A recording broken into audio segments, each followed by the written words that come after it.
Salam pencari solusi dan keadilan. Terima kasih sebelumnya telah menonton channel DLC. Jangan lupa like, comment, share, dan subscribe untuk mengetahui perkembangan terbaru. Jangan lupa pula notifikasi lonceng. Baiklah, pada kesempatan hari ini saya akan menjawab pertanyaan. Pertanyaannya, apakah mengabaikan somasi bisa masuk BUI? Baiklah, sebelumnya saya akan menyampaikan terkait somasi terlebih dahulu. Somasi biasa digunakan untuk surat teguran atau bisa juga suatu peringatan. Somasi bisa juga disebut dengan pernyataan lalai. Menurut Junaidi Effendi dalam Kamus Istilah Hukum Populer, somasi adalah teguran terhadap pihak calon tergugat. Oleh karenanya, somasi merupakan teguran atau suatu peringatan karena lalai terhadap seseorang. Jadi maksudnya somasi tersebut merupakan calon penggugat memberikan itikat baik kepada calon tergugat atau calon teradu, calon terlapor. Somasi itu hal yang biasa dilakukan oleh seorang yang merasa hak-haknya dirugikan, tapi bagi seorang yang awam terkait hukum dan tidak berpengalaman di dunia hukum, biasanya merasa panik, ketakutan, kepikiran, dan tidak bisa tidur terkait menghadapi somasi.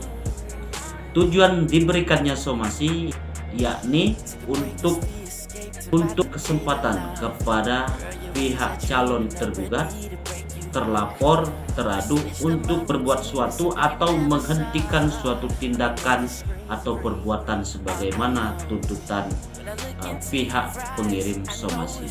Maka dari itu, mengabaikan somasi masuk BUI atau penjara.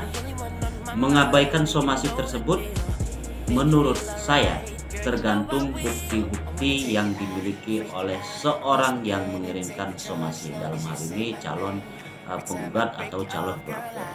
Apakah memang benar calon pelapor penggugat tersebut mempunyai bukti permulaan yang cukup?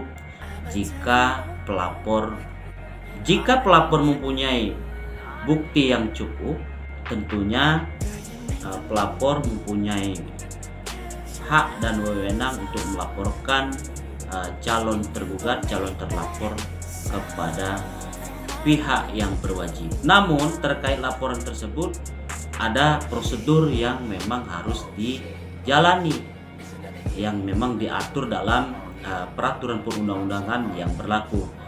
Tidak sewenang-wenangnya, tidak bisa sewenang-wenang menjebloskan terlapor ke penjara. Maka dari itu, saran hukum dari kami tentunya jangan diabaikan somasi yang dikirimkan kepada calon tergugat atau calon terlapor tersebut. Belum tentu somasi atau isi pernyataan somasi tersebut benar adanya. Maka dari itu, benar adanya terkait tuduhan-tuduhan yang disangkakan pada calon tergugat ataupun calon terlapor tersebut. Artinya, calon tergugat terlapor tidak perlu panik ketika menghadapi somasi atau mendapatkan somasi dari calon penggugat maupun calon pelapor. Saya akan memberikan tips menghadapi surat somasi atau teguran dari pihak yang memberikan somasi. Antara lain, yang pertama adalah teliti terlebih dahulu sebelum menerima surat somasi. Seperti tanya kepada seorang yang menyerahkan somasi dari siapa dan surat ditujukan kepada siapa. Kemudian cek kembali apakah memang benar somasi atau surat teguran itu ditujukan kepada calon tergugat, calon terlapor, atau calon teradu. Barulah surat diterima jika memang surat somasi atau teguran ditujukan kepada calon tergugat, calon terlapor, calon teradu. Yang kedua, tenang dan tidak perlu panik terkait adanya somasi yang diberikan kepada calon terlapor, calon tergugat tersebut. Tarik napas terlebih dahulu sebelum membuka surat somasi. Kemudian pahami dulu isinya seperti apa, apakah pernyataan-pernyataan isi somasi tersebut benar sesuai fakta-fakta hukum yang ada dan calon tergugat atau calon terlapor. Jadi harus dilihat dulu kasusnya seperti apa, apakah pidana atau bisa dilaporkan ke polisi atau perdata atau gugatan perbuatan melawan hukum ataupun ingkar janji atau war prestasi. Yang ketiga, baca jangan hanya sekali tapi berulang-ulang. Baca dengan cermat seluruh isi pernyataan yang pernah dibuat berkaitan dengan soal yang dimasukkan dalam surat somasi. Isi pernyataan tersebut baca dengan hati-hati dan cermati apakah calon tergugat terlapor melakukan pelanggaran terhadap perjanjian yang pernah dibuat antara calon penggugat pelapor dengan calon tergugat atau calon terlapor.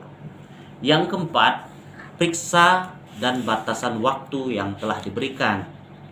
Maksudnya setelah diketahui batas waktu yang diberikan untuk membalas pemberitahuan, cobalah untuk mengikuti waktu yang ditentukan dan catat tanggal pada saat menerima somasi.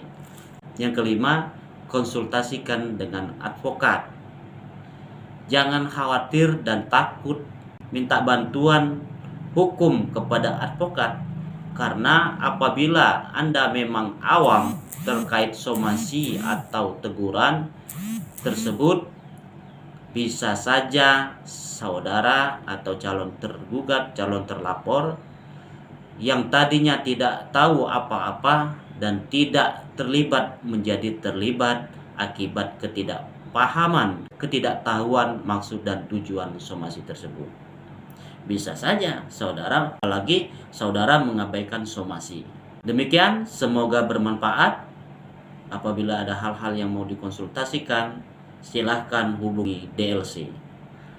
Salam mencari solusi dan keadilan.